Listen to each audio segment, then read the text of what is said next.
Bismillah ar-Rahman ar-Rahim. Very good morning to you, ladies and gentlemen. I'm so glad to be with you this morning. Actually, we invited you yesterday for a briefing on the latest developments on the ground and, of course, on diplomatic process. Because I came here from Geneva, where we had our first ministerial meeting of Iran E3, and then I had here yesterday lots of useful, important meetings with the foreign ministers of our region, and we discussed about different initiatives and ideas existed for a peaceful settlement of this question. But as all of you know, we suddenly faced with the aggression by American forces to our nuclear facilities. The Islamic Republic of Iran condemns in the strongest terms the United States' brutal military aggression against Iran's peaceful nuclear facilities. It is an outrageous, grave, and unprecedented violation of the fundamental principles of the Charter of the United Nations and international law. The warmongering and lawless administration in Washington is solely and fully responsible for the dangerous consequences and far-reaching implications of its act of aggression. The US military attack on the territorial integrity and national sovereignty of a UN member state carried out with genocidal Israeli regime, carried out in collusion with the genocidal Israeli regime, has once again revealed the extent of the United States' hostility towards the peace-seeking people of Iran, who will never compromise over their independence and sovereignty. The Islamic Republic of Iran continues to defend Iran's territory, sovereignty, security, and people by all means necessary against not just US military aggression, but also the reckless and unlawful actions of the Israeli regime.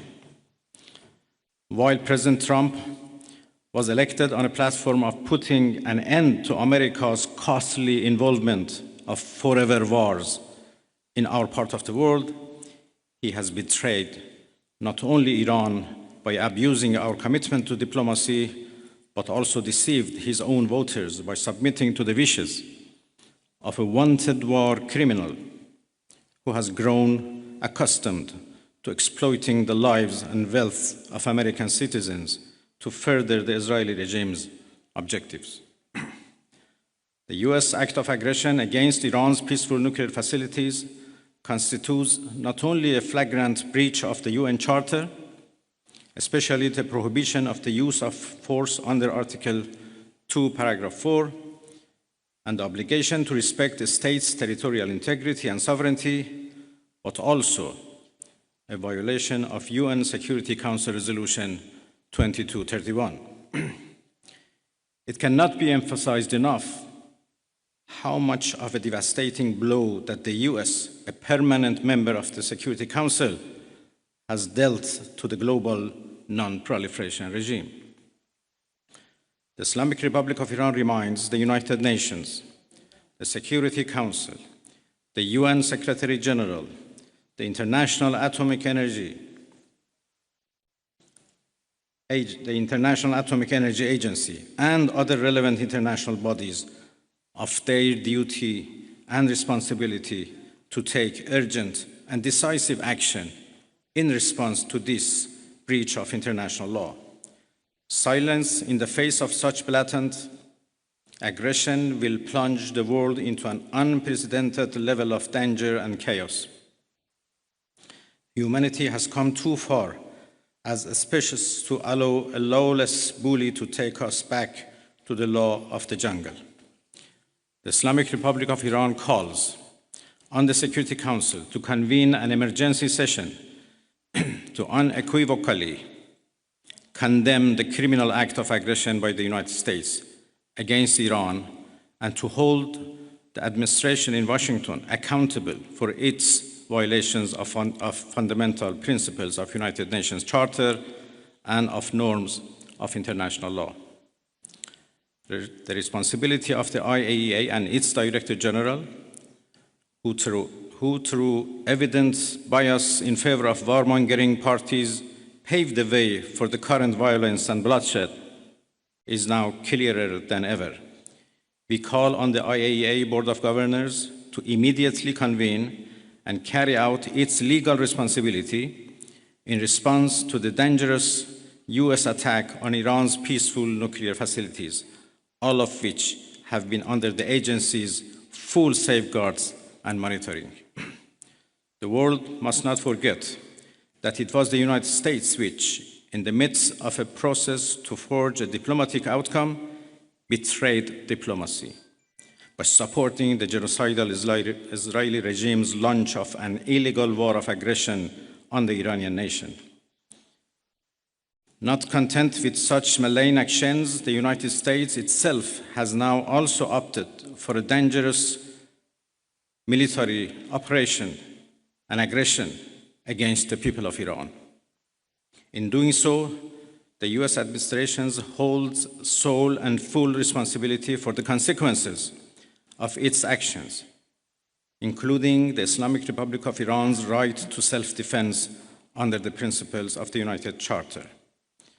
In accordance with the UN Charter and its provisions allowing a legitimate response in self-defense, Iran reserves all options to defend its security interests and people.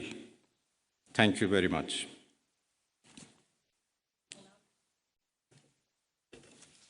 We will now be taking questions. We'd like to start with the Associated Press.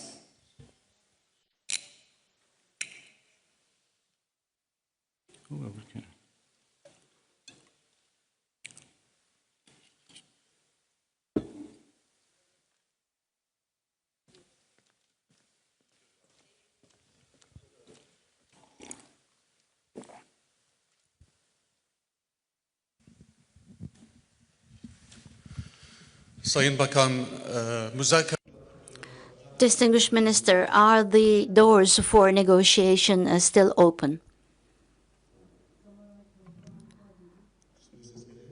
Can you hear me now? Distinguished Minister, the question is as follows. Is the door for negotiations still open?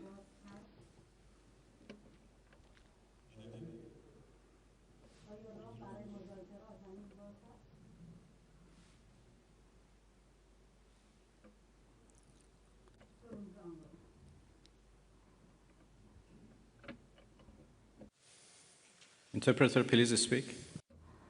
Can you hear me, sir? Can you hear me, sir? In the English channel, can you hear me?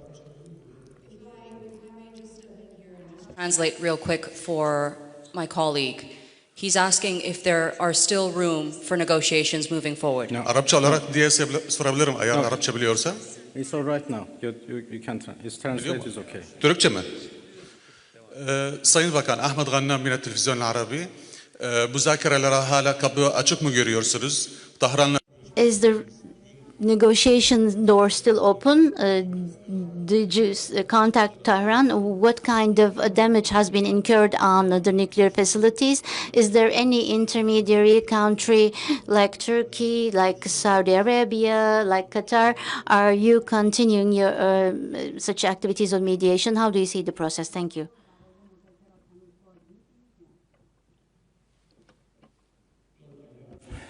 Been in touch with Tehran, of course. I still do not have exact information about the level of damages, but I don't think it matters how much damages have been made.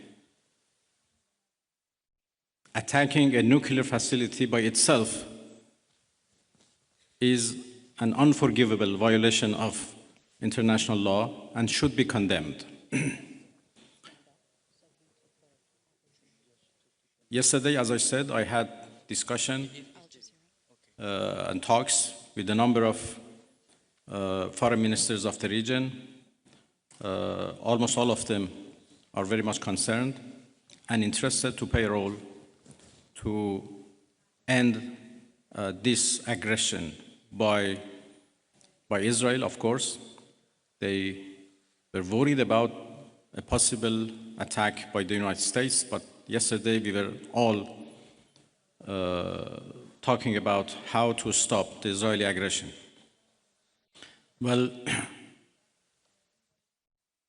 of course, the door for diplomacy should be always keep open, but this is not the case right now. My country has been under attack, under aggression, and we have to respond based on our legitimate right of self-defense. And we will do that as long as needed and necessary. We'd now like to take a question from Al Jazeera.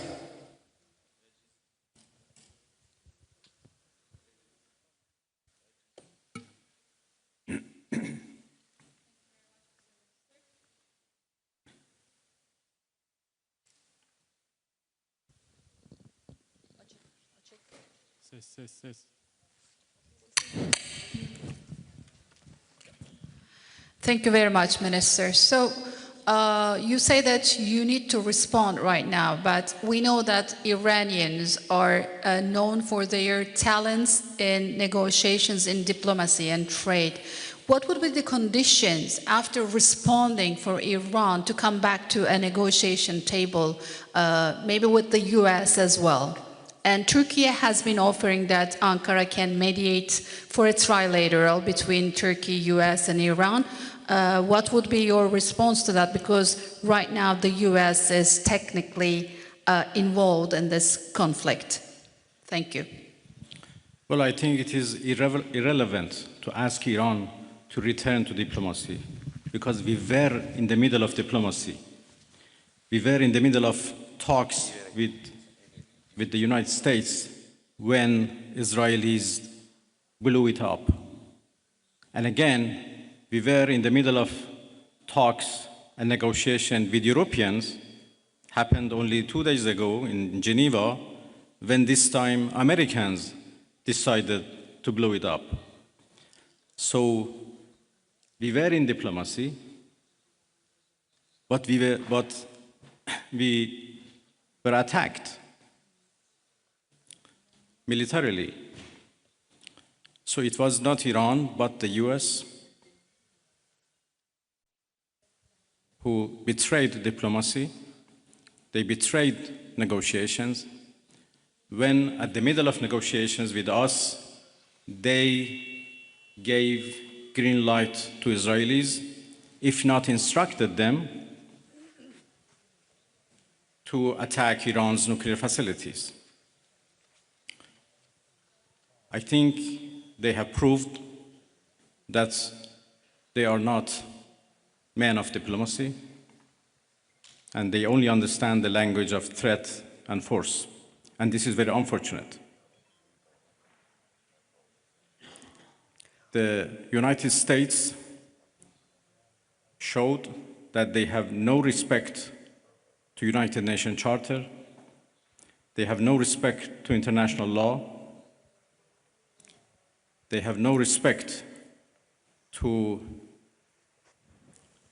any international law regarding, managing the world and facing challenges of the world. There is no red line that they have not crossed. And the last one, and the most dangerous one, happened only last night, when they crossed a very big red line by attacking nuclear facilities. I don't know how much room is left for diplomacy. We are now calculating the damages. And as I said, the damages are not only for our nuclear facilities, the damages are for the United Nations Charter. It was not only Iran's facilities which was bombed, it was also the United Nations Charter. It was also non-proliferation regime and NPT which was bombed last night by Americans. And it was the rule of law and international law which was bombed. So now we have to see how much room is left for diplomacy, and we will decide. I'd like to hand over to TRT World.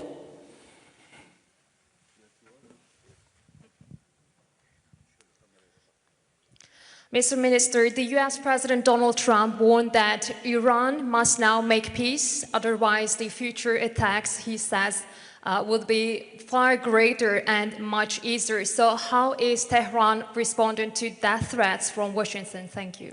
I think it's not up to Iran to respond to that. The whole international community should respond of such a clear threat against the United Nations Charter. Iran has done nothing wrong. We do not understand why Iran should be attacked for a false accusation that Iran is seeking nuclear weapons. It's now more than 20 years that we are trying to prove that our peaceful nuclear program is in fact peaceful and would remain peaceful. We negotiated for a long time with the so-called P5+1, and we came to a deal which the whole world celebrated as an achievement of diplomacy. And then it was the US who withdrew from that deal and reimposed their sanctions and restarted their threats. Again, we were negotiating with the same administration. Then all of a sudden they decided to attack us, first by Israelis, then by themselves. And now they are threatening us for more attacks. So it's not up to Iran, but it's up to the international community to condemn this, to prevent this. Otherwise, there would be nothing left for the international law, for the security at the world level. The Security Council should play its role, should play its responsibility to condemn and prevent these kind of threats. We will certainly defend our interest. We will certainly defend our territorial integrity, our sovereignty, and our people. And I'm so glad that our people are now fully understand what injustice they are doing against the Iranian people. They are united and in solidarity with the government, and we stand firm against any aggression. Next, CNN Türk.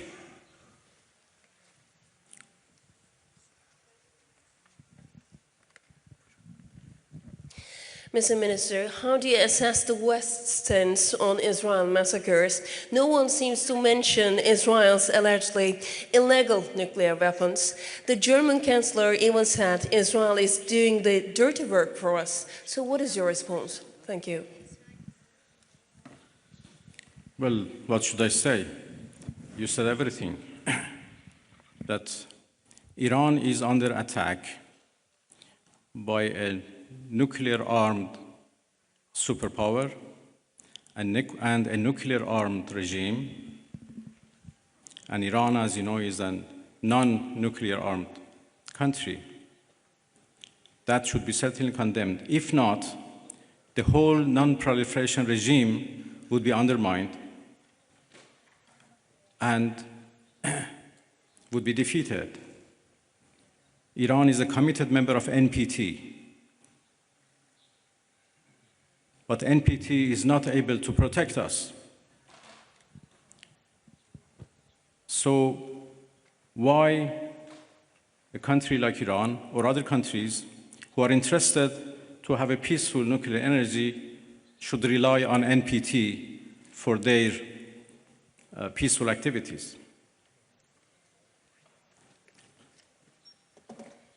It is very unfortunate that Israel is doing, as the German Chancellor called, a dirty job. And by the way, they supported that dirty job. It's a shame. They know that Israel is doing a dirty job and they support it, and they give it every right to do it, and they call it defending itself.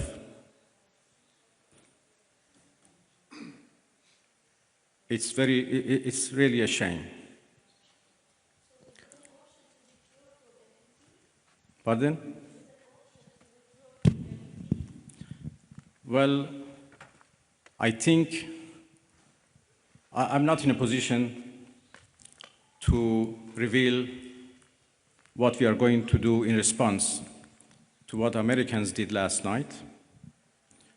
I just talked about the fact that NPT failed to protect Iran from and its peaceful nuclear program, and this is a serious challenge. Next, we'd like to take a question from IRIB.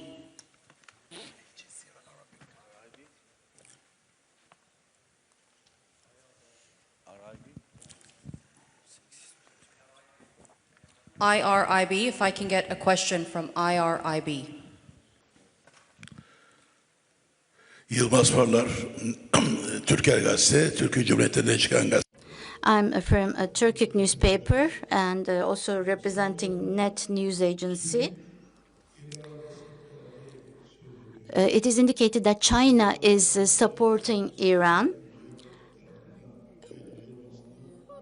How do you evaluate its deterrence power vis-a-vis USA and Israel? And can we learn your expectations about your relations with the Russian Federation?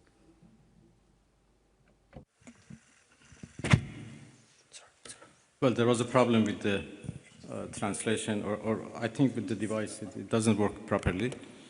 I understood the last part of your question. Well, I'm going to Moscow this afternoon, and I have a meeting with President Putin tomorrow morning. Russia is a friend of Iran, and we enjoy a strategic partnership, and we always consult with each other and coordinate our positions. Russia has been a part and the participants of JCPOA, so they have been always a party to nuclear negotiations. And even in the past 2-3 months that we were negotiating with the United States, we always briefed our Russian friends about the latest about any progress or lack of progress in our talks.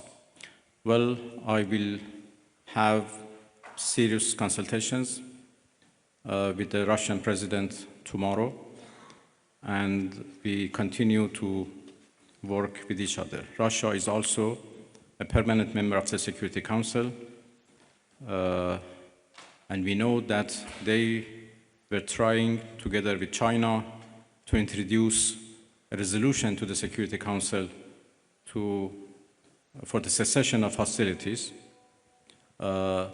Obviously, now the situation has been changed, and I will have discussion with them that how it should be proceed. The final question from IRIB, if we can hand over the microphone to the gentleman right there. Thank you.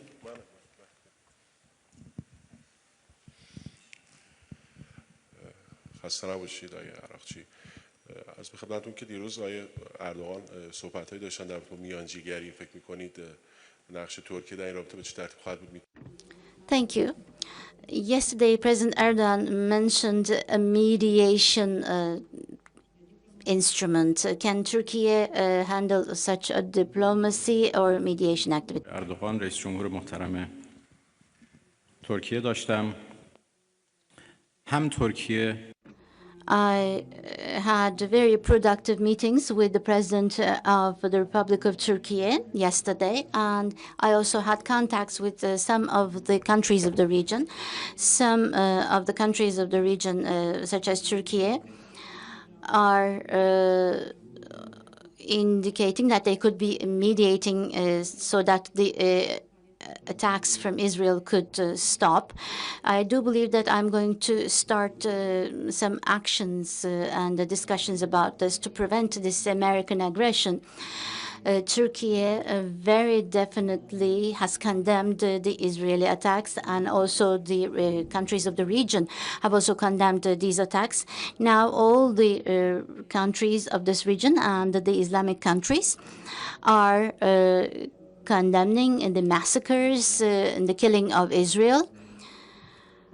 We, as members of the OIC and the foreign ministers, we had a special meeting on the situation in Iran. Turkey was the chair of this session, and in relation to condemning Israeli attacks, a statement was shared to end this attack, and they indicated that they were on our side. The attack last night was a big murder. It was not just an attack against the Iranian people, but also the laws and the provisions of the United Nations were also violated. And the NPT was also damaged.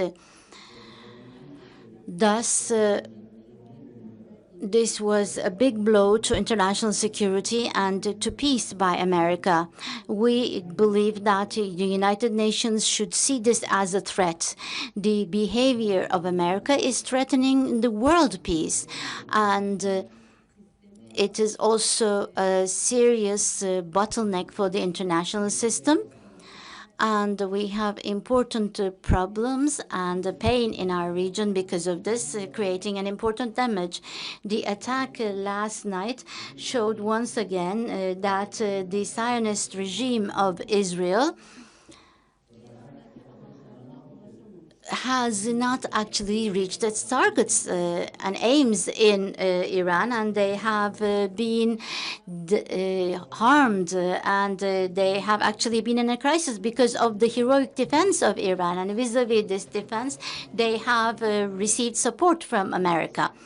And this direct intervention of America is actually to save the Zionist regime, and maybe to save the prime minister specifically of the Zionist regime.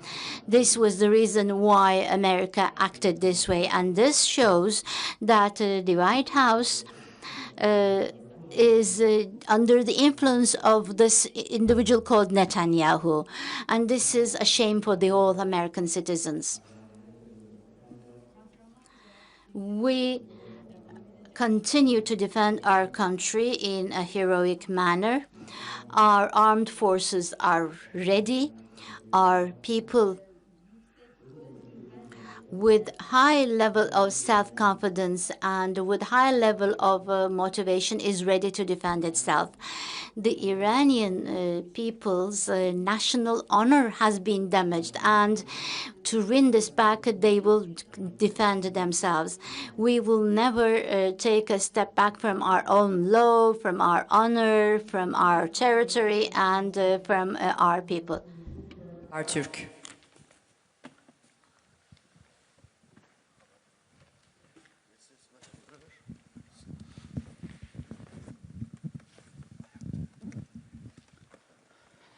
Mr. Minister, thank you very much for doing this. And I'll come from Habertürk and Bloomberg HD. You said attacks at nuclear facilities are red line, and you are calculating your response. So here is the question. what are the options? Are you going to retaliate at US bases in the region, or are you going to considering to close the Strait of Hormuz? And one more question as well. 2 times while you are at the table of negotiation, Israel and US attacked your soil. So do you still have the same level of trust to Western diplomacy? Thank you. There are a variety of options available to us, and that's it. We never trusted Western countries when we negotiated them, and there are now even more reasons why we shouldn't trust them at all. Of course, the way for diplomacy should be always remain open. But, as I said, we are not in the situation right now to decide how to engage in diplomacy once again and with whom. So let's wait for our response first. And when the aggression is ended, we decide how to engage in diplomacy once again. Next, over to NTV.